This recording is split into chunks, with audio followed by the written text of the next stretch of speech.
Assalamualaikum warahmatullahi wabarakatuh.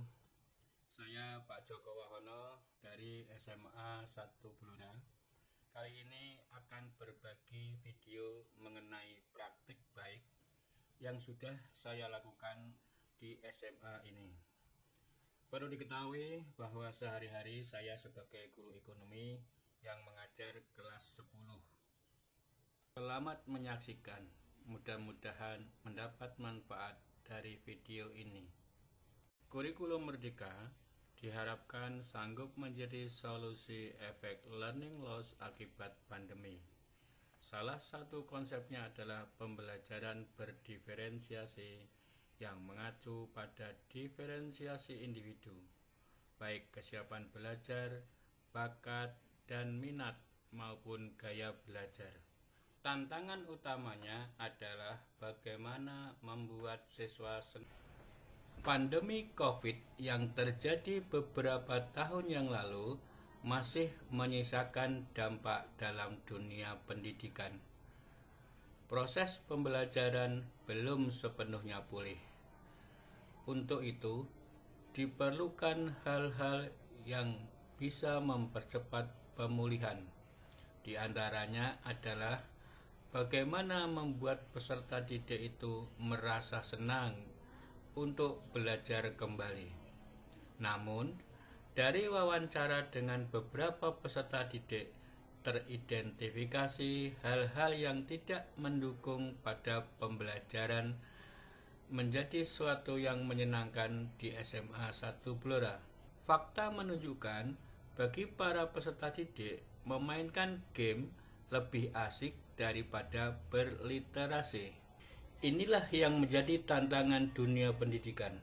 Bagaimana menciptakan pembelajaran yang lebih menarik dari apa-apa yang disuguhkan oleh aplikasi-aplikasi maupun fasilitas sebuah. Ibarat pisau bermata ganda, selain memiliki dampak positif, handphone juga memiliki dampak negatif bagi remaja. Antara lain, mengganggu konsentrasi belajar karena selalu memikirkan handphone sehingga tidak fokus saat belajar di sekolah. Menurut saya, solusi yang efektif adalah membuat media pembelajaran yang berdiferensiasi yang bisa memanfaatkan handphone sebagai media untuk berliterasi dengan berbagai gaya belajar. Untuk itu, diperlukan kemampuan membuat aplikasi yang bisa menjadi sumber pembelajaran berdiferensiasi. Adapun langkah-langkah yang kami tempuh adalah sebagai berikut. Yang pertama, membaca informasi tentang capaian pembelajaran.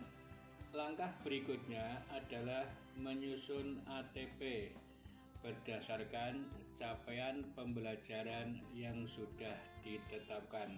Berikutnya, menjabarkan ATP ke dalam modul ajar. Langkah berikutnya, membuat media pembelajaran. Yang perlu dipersiapkan adalah bahan-bahan yang akan dimuat sebagai konten. Ada gambar dan berbagai sumber ajar yang dibutuhkan. Langkah berikutnya adalah membuka aplikasi PowerPoint, kemudian memasukkan gambar-gambar dan informasi yang dibutuhkan sebagai isi konten yang berdiferensiasi. Untuk membuat HTML5, maka digunakan alat bantu eSpring berfungsi untuk mempublish PowerPoint yang dibuat ke dalam HTML5. Untuk mengubah file HTML5, digunakan aplikasi Web2APK yang berfungsi mengubah HTML5 menjadi aplikasi APK yang bisa diinstal di HP masing-masing siswa. Setelah diterapkan pada proses pembelajaran, penggunaan aplikasi Pak Joko atau pembelajaran aktif, kreatif, jujur, optimis, dan kompeten didapatkan fakta-fakta sebagai berikut. Pembelajaran memberikan pengalaman siswa untuk mencari dan memahami informasi lebih menyenangkan. Pembelajaran yang menyenangkan inilah yang dirasa sesuai dengan situasi saat ini.